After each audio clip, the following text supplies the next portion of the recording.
الحمد للہ رب العالمین والصلاة والسلام علی سیدنا محمد الصادق الامین وعلی آلہ الطیبین الطاہرین المہدیین المظلومین واصحابہ المتقین المخلصین الراشدین العادلین اما بعد فاعوذ باللہ من الشیطان الرجیم بسم اللہ الرحمن الرحیم۔ محترم حاضرین، السلام علیکم ورحمۃ اللہ وبرکاتہ۔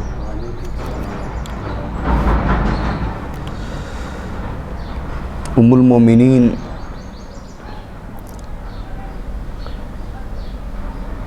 حضرت سیدہ عائشہ صدیقہ رضی اللہ تعالی عنہا وسلام اللہ علیہا، آپ کے حوالے سے شخصیت، فضیلت اور سیرت کے حوالے سے مختصر سا ایک پیغام آپ کے نام کرنا چاہتا ہوں۔ حضرت صدیقہ خود بھی رسول اللہ کی محبوب زوجہ ہیں اور ایک ایسے باپ کی صاحبزادی ہیں جو محبوب رسول ہیں، یعنی حضور علیہ الصلوۃ والسلام کی ازواج میں محبوب ترین زوجہ ہیں اور رسول اللہ کے اصحاب میں جو محبوب ترین ہستی ہے ان کی صاحبزادی ہیں۔ یہی وجہ ہے کہ اللہ سبحانہ و تعالیٰ نے جب آپ پر بعض لوگوں نے الزام لگا دیا، بہتان لگایا، تو اللہ تعالیٰ نے آپ کے دفاع میں سورہ نور میں سینکڑوں آیات نازل فرمائیں جس سے آپ کی شان برات اور آپ کی طہارت اور آپ کی پاکیزگی اور آپ کی صدیقیت قیامت تک کی امت کے لیے واضح ہو گئی۔ اس لیے آپ کو صدیقہ کہا جاتا ہے۔ کیا کہا جاتا ہے؟ بولیے، صدیقہ۔ اور اگر قدیسہ بھی کہا جائے تو غلط نہ ہوگا کہ آپ ایک پاکیزہ نفس شخصیت تھیں اور اتنی پاکیزہ تھیں کہ اللہ پاک نے آپ کی طہارت اور پاکیزگی کو قرآن میں بیان فرمایا۔ ایک دفعہ ایسا بھی ہوا کہ حضور علیہ الصلوۃ والسلام کی ازواج جمع ہوئیں اور انہوں نے مل کے مشورہ کیا کہ ہم آقا علیہ الصلوۃ والسلام سے عرض کرتے ہیں، یا رسول اللہ، جس دن حضرت عائشہ کی باری ہوتی ہے تو لوگ زیادہ تحائف لے کے آتے ہیں آپ کی خدمت میں، تو ہم یہ عرض کرتے ہیں کہ آپ لوگوں کو تلقین کریں کہ وہ تمام دنوں میں بالکل روٹین کے ساتھ تحائف لائیں۔ حضرت عائشہ کی باری جس دن ہوتی ہے تو اہتمام کے ساتھ جو تحائف لاتے ہیں، یہ طریقہ درست نہیں۔ تو باقی تمام ازواج حاضر ہوئیں، کہا یا رسول اللہ صلی اللہ علیہ وسلم، حضرت عائشہ کی دفعہ باقی لوگ بڑے اہتمام کے ساتھ تحائف لاتے ہیں، تو آپ ان کو تلقین کیجئے کہ تفریق نہ کریں، عائشہ اور باقی ازواج رضوان اللہ علیہن اجمعین، تفریق نہ کریں ان میں۔ تو آقا علیہ الصلوۃ والسلام نے فرمایا کہ اے میری ازواج، عائشہ کے معاملے میں مجھے تکلیف مت دو، عائشہ کے معاملے میں مجھے تکلیف نہ دو، اس لیے کہ تم میں سے کوئی بھی ایسی نہیں جس کے بستر پر مجھے وحی آئی ہو سوائے بستر عائشہ کے۔ یعنی اس کی شان کو سمجھنے کے لیے ذرا گہرائی میں اتریں۔ وہ وحی الہی جس کے نزول کے لیے حضرت موسیٰ علیہ السلام کو کوہ طور پہ جانا پڑتا تھا، کہاں کوہ طور محبت وحی بنتا، وحی کے اترنے کی جگہ بنتا، اور کہاں حضرت عائشہ صدیقہ کا بستر کہ اللہ کا کلام وہاں بھی نازل ہو رہا ہے۔ تو یہ ان کے بستر کی پاکیزگی، یہ ان کے گھر کی طہارت کا عالم تھا کہ آقا علیہ الصلوۃ والسلام نے فرمایا کہ میں عائشہ کے ساتھ بستر پہ بھی تھا تو اللہ نے وحی نازل فرمائی، کلام الہی نازل ہوا، اور آپ کی یہ عظمت اور شان ہی سبب تھی کہ حضرت جبرائیل علیہ السلام نے آپ کی بارگاہ میں سلام پیش کیا۔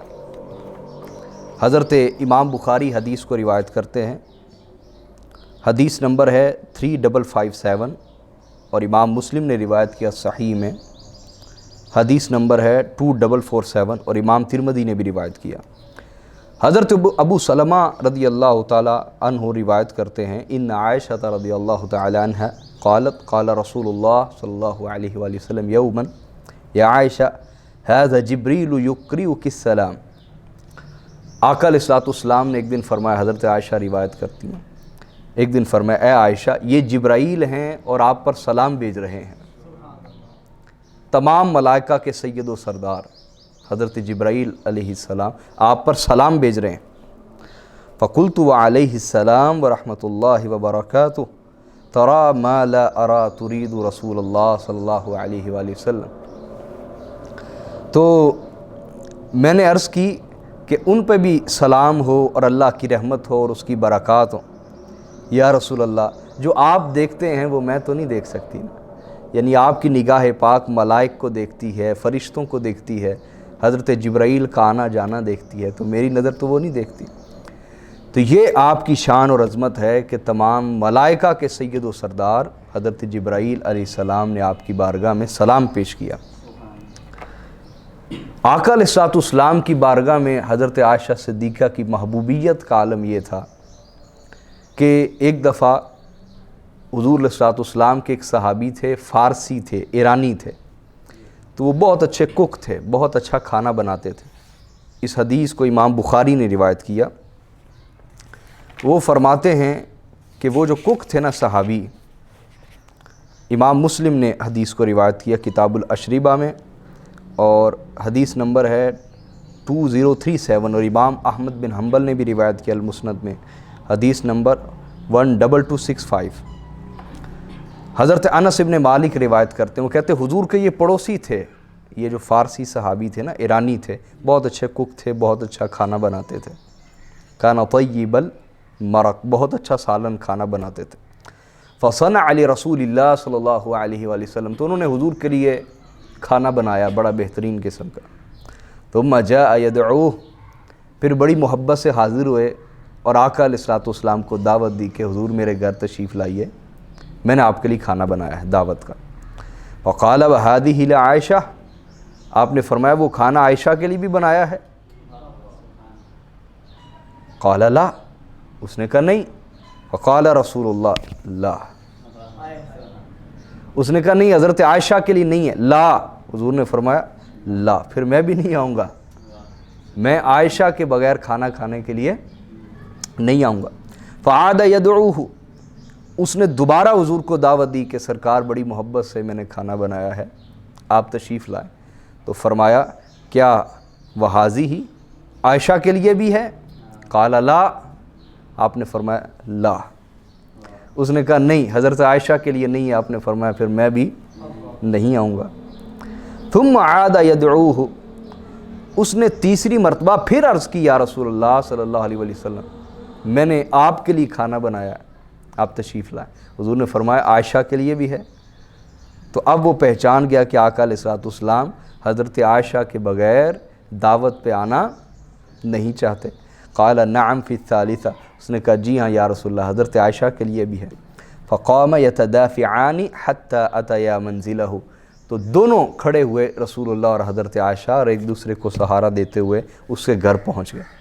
اب یہاں سے آقا علیہ الصلوۃ والسلام کی نگاہ میں ان کی جو محبوبیت ہے اس کا اندازہ فرمائیں، یعنی باقی تمام ازواج میں سے آپ ترجیح دیتے حضرت عائشہ صدیقہ رضی اللہ تعالی عنہا کو، اور ایسا نہیں تھا کہ باقیوں کا بھی حق مارتے، ایسا نہیں تھا، لیکن انسان کی طبیعت کا کسی کی طرف زیادہ مائل ہو جانا اور کسی سے زیادہ محبت کرنا یہ ایک انسانی فطرت ہے، اور اس پر اللہ پاک نے بھی مواخذہ نہیں کیا۔ اور آقا علیہ الصلوۃ والسلام کو تو ویسے ہی اجازت تھی کہ حضور جس کو چاہیں زیادہ قربت سے نوازیں، جس کو چاہیں دور کر دیں، لیکن اس کے باوجود بھی میرے آقا کا اخلاق اس درجے کا تھا کہ کسی کا حق نہ مارتے، ہر ایک کو برابری کی سطح پہ رکھتے، لیکن کچھ کو مزید بھی نواز دیتے، حق سے زیادہ بھی نوازتے، اور وہ حضرت عائشہ صدیقہ رضی اللہ تعالی عنہا تھی۔ آپ کا مزاج ایسا تھا حضرت صدیقہ کا کہ بہت کثرت سے سخاوت فرماتی۔ کیا؟ آپ کی جو بہن تھی ان کا مزاج یہ تھا کہ جو آتا فوری بانٹ دیتی، اور ام المومنین کا مزاج یہ تھا کہ کچھ نہ کچھ جمع کرتی رہتی. جب وہ کوئی تھوڑی سی رقم بن جاتی جس سے کسی غریب کا فائدہ ہو جائے, کسی مسکین کا فائدہ ہو جائے, تو وہ پوری رقم پھر اٹھا کے اس غریب کو دے دیتی. یعنی دونوں کی فہم تھی, اپنی اپنی فہم تھی, اپنی اپنی سمجھ تھی, دنائی تھی. تو آپ دوسروں کو ترجیح دیتی, اپنی ضروریات پر, اپنے معاملات پر دوسروں کو ترجیح دیتی. ایک دفعہ یوں بھی ہوا کہ ایک عورت حاضر ہوئی حضرت صدیقہ کی بارگاہ میں, اور اس نے پوچھا کچھ کھانے کو ہے؟ تو آپ کے پاس صرف کھجوریں تھیں اس وقت. میں نے ایک دن بھی آپ کو نقطہ بیان کیا تھا کہ سورۃ الحجرات جو ہے, کیا سورۃ الحجرات, وہ نازل ہی آقا علیہ الصلوۃ والسلام کی ازواج کی حجروں کی شان میں ہوئی. حجرات, حجرے, تو اللہ پاک کو وہ حجرے اتنے پسند تھے, بیوت ازواج نبی رسول اللہ کی ازواج کے گھر اتنے پسند تھے, محبوب تھے, کہ ان حجروں کے نام پر اللہ نے سورت نازل فرمائی. کیا وجہ تھی؟ چونکہ ان حجروں میں جو رہنے والیاں تھیں ان کے پاس سہولیات دنیا تو کیا, ضروریات دنیا بھی نہیں تھیں.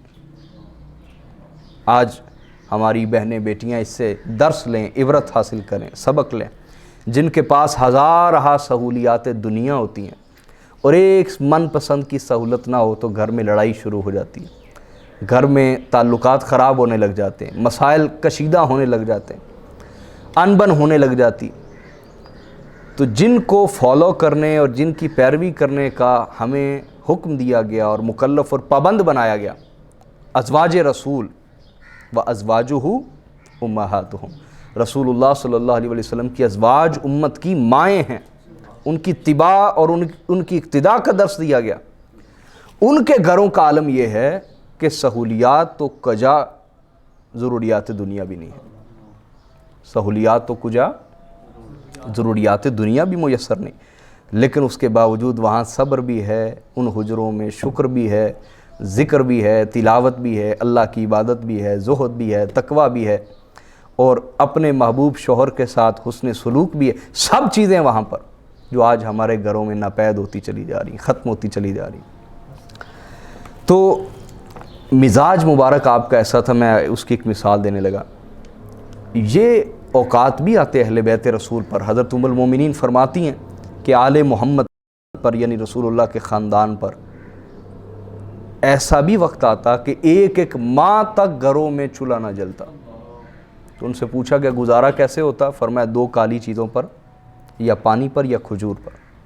اب جتنی بھی آپ پانی اور کھجوریں کھا لیں آپ کا پیٹ نہیں بھرے گا, لیکن یہ اہل بیت رسول کے گھروں کا حال تھا. ایک طرف ضروریات دنیا بھی میسر نہ تھیں, دوسری طرف صبر, شکر, ذکر, تلاوت, عبادت منتہائے کمال تک موجود تھا. میری بات سمجھے کہ نہیں سمجھے؟ تو آپ نے, وہ ایک عورت آئی اپنی بیٹیوں کے لیے کھجور مانگی, تو 2 ہی کھجوریں تھیں اس وقت آپ کے پاس. آپ نے اپنی ضرورت پر اس کی ضرورت کو ترجیح دی اور اسے وہ 2 کھجوریں دے دی. تو اس نے خود کھانے کی بجائے اپنی بیٹیوں کو وہ دونوں کھجوریں دے دی. خود بھی بہت بھوکی تھی, لیکن چونکہ ملی 2 تو اس نے اپنی دونوں بیٹیوں کو دے دی. تو آقا علیہ الصلوۃ والسلام جب بعد میں تشریف لائے تو حضرت صدیقہ نے عرض کی, یا رسول اللہ, اس طرح وہ ایک عورت آئی تھی اور اس نے آ کر کھانا طلب کیا. اس وقت میرے پاس صرف 2 ہی کھجوریں تھیں تو وہ میں نے پیش کر دی, لیکن اس نے بھی خود نہ کھائیں بلکہ اپنی بیٹیوں کو ترجیح دی اور ان کو کھلا دی. تو آقا علیہ الصلوۃ والسلام نے ارشاد فرمایا کہ جو بھی ان بیٹیوں کے ذریعے سے آزمایا جاتا ہے, یہ بیٹیاں دوزخ اور اس کے درمیان ڈھال بن جاتی ہیں, یعنی اسے دوزخ میں نہیں جانے دیتی یہ بیٹیاں. جو شخص بھی بیٹیوں کی تربیت اور پرورش کے ذریعے آزمایا جاتا ہے, اللہ پاک بیٹیوں کی پرورش اور تربیت کے صلے میں اسے جنت عطا فرماتا ہے. تو آپ کے صدقہ کا یہ عالم تھا. حضرت عروہ بن زبیر روایت کرتے ہیں, اور اس روایت کو امام بخاری نے لیا صحیح میں, کتاب المناقب, حدیث نمبر ہے 3314. وہ فرماتے ہیں, قال كانت عائشہ رضی اللہ تعالی عنہا لا تمسك شيئا مما جاءها من رزق اللہ تعالی الا تصدقت به. حضرت عروہ بن زبیر کہتے ہیں جو چیز بھی حضرت صدیقہ کے پاس آتی جمع کر کے جوڑ کے نہ رکھتی, بلکہ اللہ کی راہ میں خیرات کر دیتے، غرباء پر، مساکین پر، فقراء پر تقسیم فرما دیتے۔ میری بات اب سمجھے کہ نہیں؟ یہ وہی اصول ہے جو صوفیاء نے دیا، طمع نہیں، منع نہیں، جمع نہیں، کہ مخلوق سے طمع نہ ہو، اگر جیب خالی بھی ہو تو مخلوق سے کوئی لالچ نہ ہو، کوئی طمع نہ ہو، اور اگر کوئی دے تو منع نہ کرے، اس کو اللہ کی عطا سمجھے کہ بغیر سوال کے آ رہا ہے، بن مانگے آ رہا ہے، تو اللہ نے اس کے دل میں القاء کیا، بات ڈالی تو یہ میرے پاس لے کے آیا، اور لے لے، منع نہیں، پھر جمع نہیں، اگر اپنی ضرورت ہے تو اس پر لگائے، اور اگر یہ اپنی ضرورت نہیں تو دوسروں کو ترجیح دے، دوسروں کی ضرورت کو ترجیح دے، ان پر خرچ کر دیں۔ تو طمع نہیں، منع نہیں اور جمع نہیں، یہ متعدد احادیث سے ثابت ہے یہ صوفیاء کا اصول۔ ایک دفعہ ایسا ہوا کہ آپ کے پاس بہت بڑی رقم آئی تو آپ نے وہ ساری کی ساری صدقہ کر دی، تو آپ کی خادمہ کہنے لگی کہ آج کی افطاری کے لیے تو کچھ بچا لیتی، تو آپ نے فرمایا تم پہلے یاد کراتی تو بچا لیتی، یاد ہی نہیں کرائے، تو سب بانٹ دیا، اپنی افطاری کے لیے بھی کچھ نہ رکھا۔